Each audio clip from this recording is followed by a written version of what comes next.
Good morning. Do I need therapy?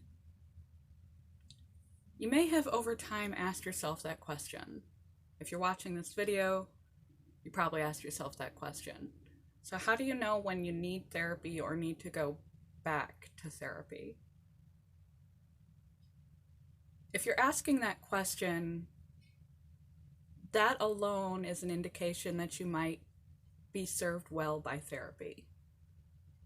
If you're not asking that question and your life is not functioning properly, you're no longer able to keep up with your obligations, to keep up with yourself, to keep up with your relationships.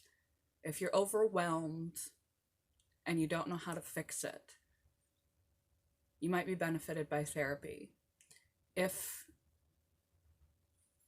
people wonder when they have little quirks or abnormalities or bad habits, such as getting angry in traffic, if they have an anger problem and need to talk to someone, the general rule of thumb is this new for you? Are you typically a calm, cool, collected person, and now you're finding yourself angry and short-tempered in a variety of situations, unable to control your anger? Is it new? Is it extreme? Again, widespread, unable to, you feel like you can't control it, you have a short fuse, and this is a new way of being for you. Is it extreme? Even if it's not new, if it's extreme and it's interfering with your life, if you're getting into road rage incidences, or it causes you distress, your level of anger causes you distress because it scares you about yourself, or other people are scared of you and it causes disruptions in your day, then it's a problem that needs to be addressed. So, new problems that are not part of your normal character that begin to show up and predominate your life, that seem to be out of your character and out of your control, are a sign that maybe you should speak with someone. Anxiety, anger, sadness, etc. If the problem is extreme, even if you've always been this way, this is just how I am, you tell yourself, it's just how I am. I'm just melancholy. I'm just an angry person.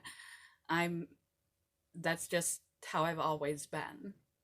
If how you've always been is disruptive to your life, your relationships aren't working out, your jobs don't work out, your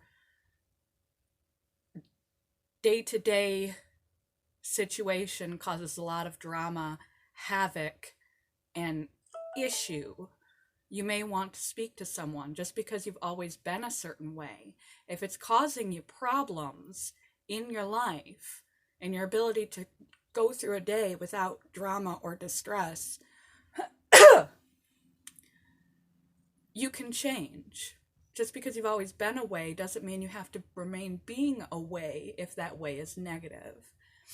If there's something that is causing you harm, clearly eating disorders, addictions, self-harm behaviors, anything that you're doing that is self-harming needs to be addressed.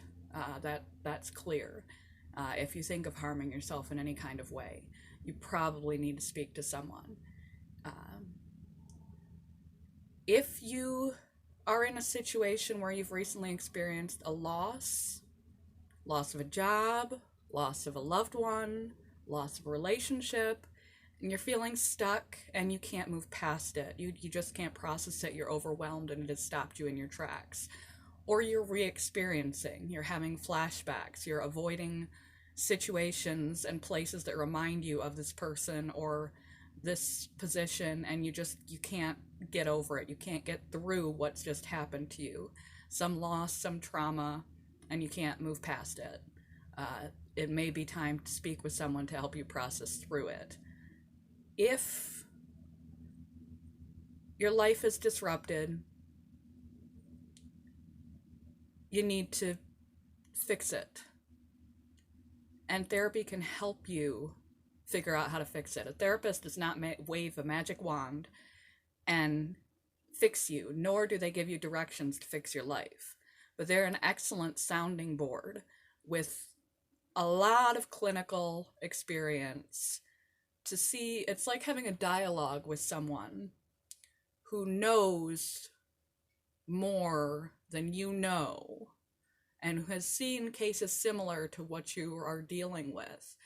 And once they get a feel for how your wheels operate, they know processes to help you bounce ideas back and forth and come to your own capacity to heal yourself.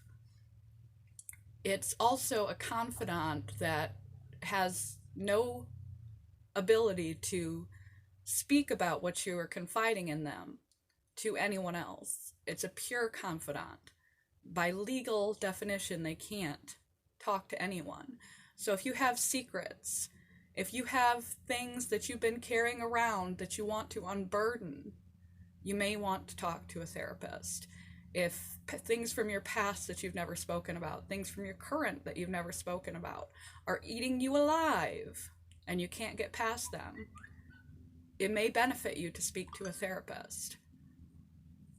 If you are just feeling generally overwhelmed with your life and you need someone to talk to who is outside the situation, who isn't judgmental, who can offer an objective opinion and some advice to help you to help yourself, you might want to see a therapist.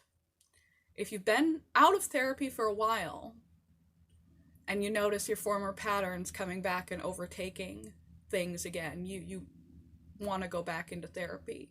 You're beginning to lose control of all the tools that you were given and things are creeping backward.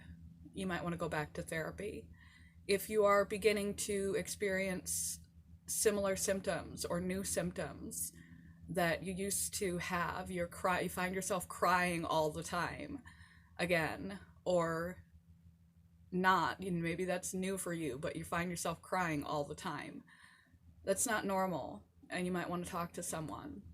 All the signs that urged you to go into therapy to begin with, new and extreme and widespread changes in your behavior, your hygiene, your capacity to keep up with your life, your sleep, your eating, any self-harm, doing or thinking about it, inability to function properly in your life, or life problems seem overwhelming. You don't know why they are, what they are. You have a predominant mood or personality that is causing you problems and you don't know how to change, but you know that the way that you are needs to change because it's causing you problems. When your life is out of control, or you are out of control, or things change dramatically for the worse, you might want to see a therapist. I'm sure I didn't cover all the reasons why you might want to see a therapist. There's a lot of them. And it's a pretty common practice to see a therapist, and it can be beneficial for most people just to have some place to unburden. But if you're wondering, do I need to see a therapist? You probably do. Love you guys. Bye, YouTube. Have a good day.